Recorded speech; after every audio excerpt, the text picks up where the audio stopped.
Well,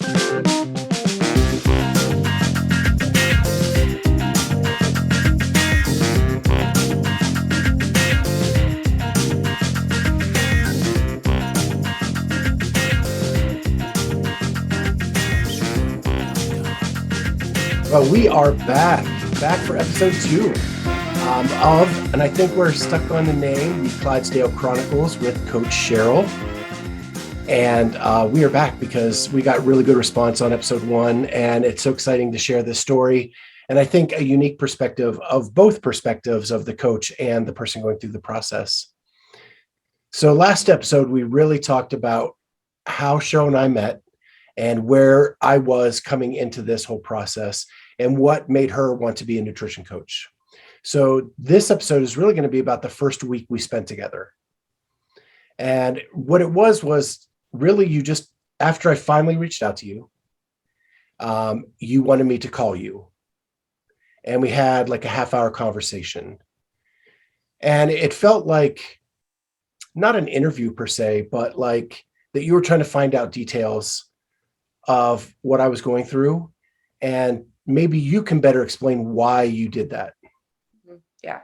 It's funny because I remember that too. I remember like getting on my phone, and I have a lake outside of my apartment, and I was like, I'm gonna walk around the lake a couple times, and because I like to kind of just be in a really good focused place. But the real reason for that part is I know what I want for everyone that I work with, and I know that everybody starts somewhere different. So it's knowing where, right? Nutrition is the same, but it's not the same because there's so much mindset stuff that goes on behind it.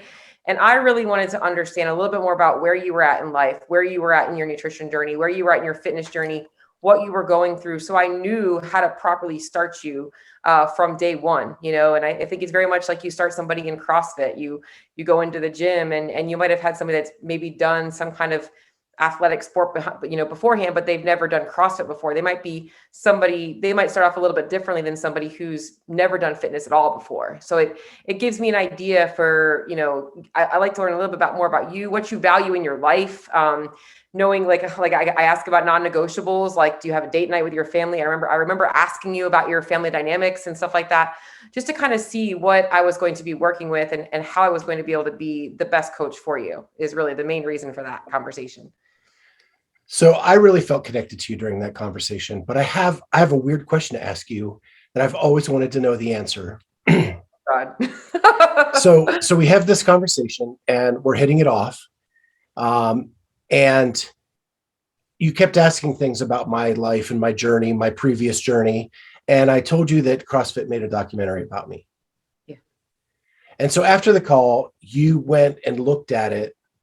And immediately after, I think you said it made you cry and let's go. Yeah. Like, let's go. Maybe some expletives in there as well. Yeah. Probably let's go. Yeah. And so I felt like there was a demeanor change when we were talking on the phone to after you saw the documentary, there was something that switched in our relationship. Mm-hmm. And so I'm asking you, what happened in that moment?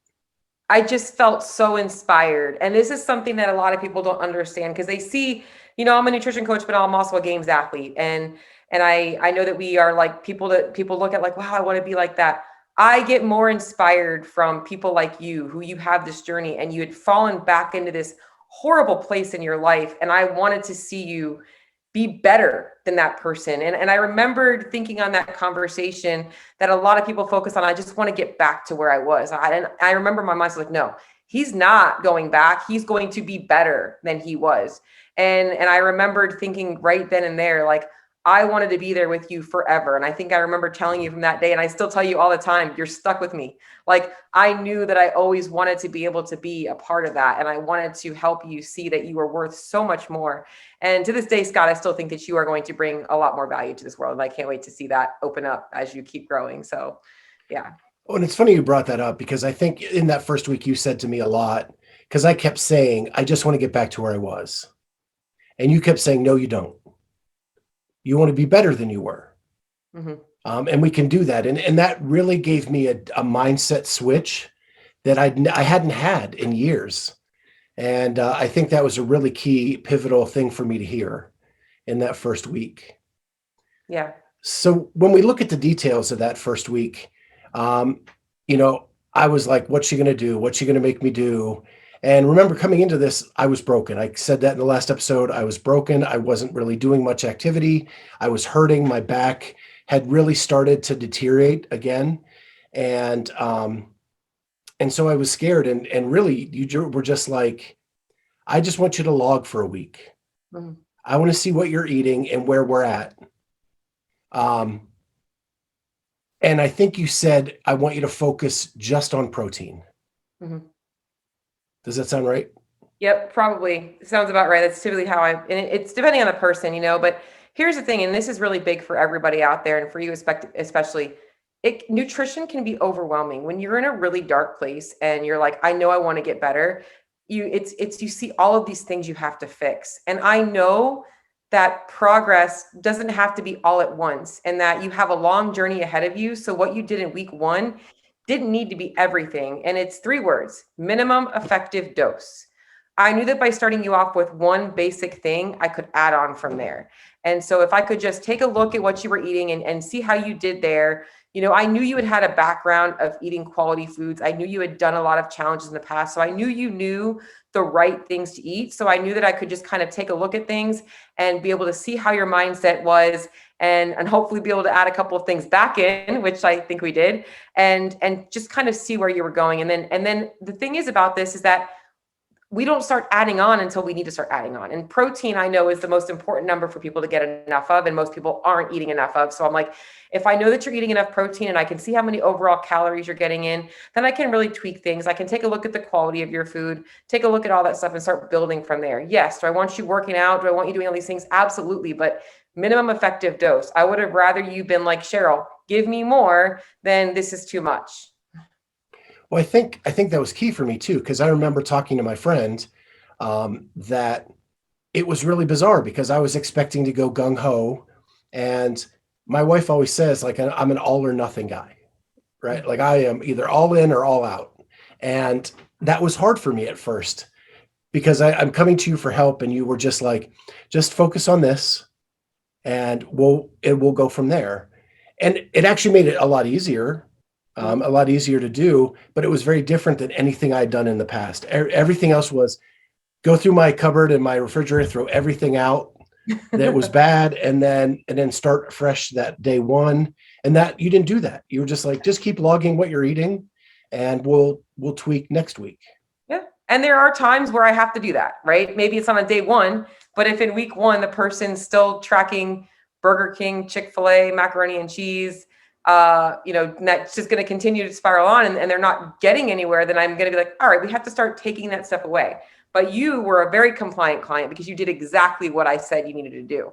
And you always showed that you cared and you valued your health, and it made our relationship and it made your progress so much more predictable.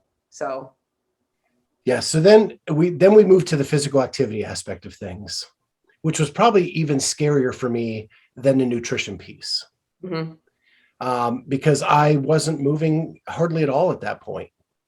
I was doing little mini workouts in my garage, and they were not intense. They were not hard. They were just basically, I was cherry picking what I wanted to do and what I was good at, and just to kind of move, and wasn't even doing that very much. Yeah. So what were your thoughts when you heard that I really wasn't working out?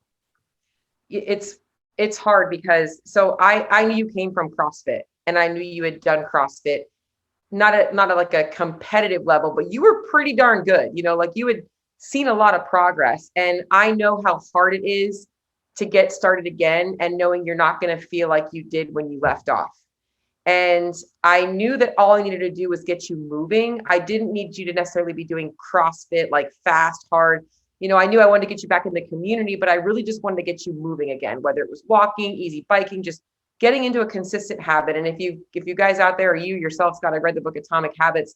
There's a really good part here where he talks about a guy that needed to get to the gym, and he kept, putting excuses in the way of him actually starting the gym routine. And then when he finally just said, somebody told him, just go to the gym, just walk in and be there. And when he started to do that, he actually started to work out. So I knew that I just had to get you started. I had you to build that routine back in. And that was really what I wanted, and to see how your body responded.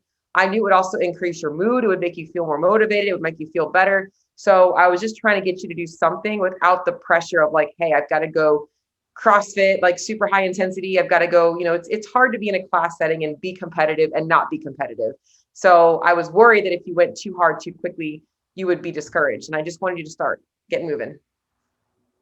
And the last thing I want to talk about that first week is in the first couple of days, I actually gained weight, and I think it was up a couple pounds. And you actually made me weigh every single day. Yeah. Which is not always the case on plans.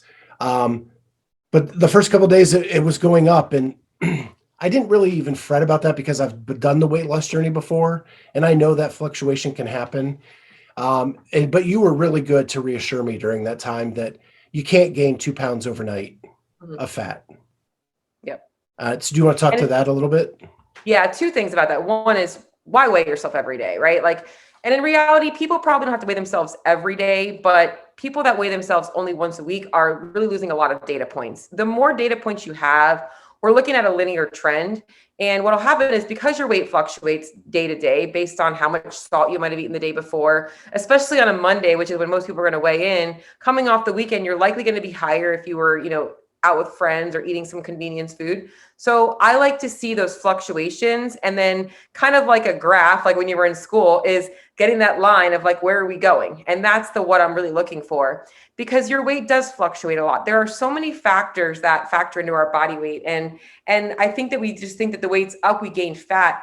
Fat accumulates over time. It takes a long time, more than a week, to accumulate body fat. If you're constantly seeing that trend going up, that's different. But what you're likely seeing, those day-to-day fluctuations, are different levels of glycogen storage in your muscles, water, sodium, all these other things, even hormone fluctuations, inflammation, even waste from eating more calories. So if you were eating like dense foods, like more processed foods, and you switch to cleaner foods, you're going to be eating more food volume. So you're going to be getting more food in your belly. That digestion takes time. And I know that that's all part of the process. So, and I honestly, the reason I really like people to weigh themselves daily, and this is probably different than a lot of coaches, is because I want people to become desensitized from the scale. I don't want them to be obsessed with the scale. It's not weighing myself for my worth. It's not getting up every day and looking at the scale as a pass fail. It is one more metric that we're tracking, that we can see data points going in a specific direction. That's all it is. It's just like tracking your back squat when you go to this, if your 1 rep max back squat is 300 pounds, and this week you can only hit 275, it doesn't mean you're not going to track it. You're going to write it down, but you're like, all right, well, where do I want to go next? Like, you're going to make those adjustments. And it becomes just one more data point for us. It's not a measure of worth. And, there was a time in my life where I was completely afraid of the scale, like was worried about it being too low, too high. And now I weigh myself daily, and it's just one more thing. It's just one more thing, one more metric for me to measure. Yeah, and we'll get into some of the mental aspects of that in a later episode. Yeah. Because we actually went through that hurdle with that as well. But that was pretty much our first week. That's what I wanted to share in this episode. And next episode, we're going to talk about how we started to dial in some things and how we got the fitness levels up a little bit. So we will see you next time on the Clydesdale Chronicles with Coach Cheryl.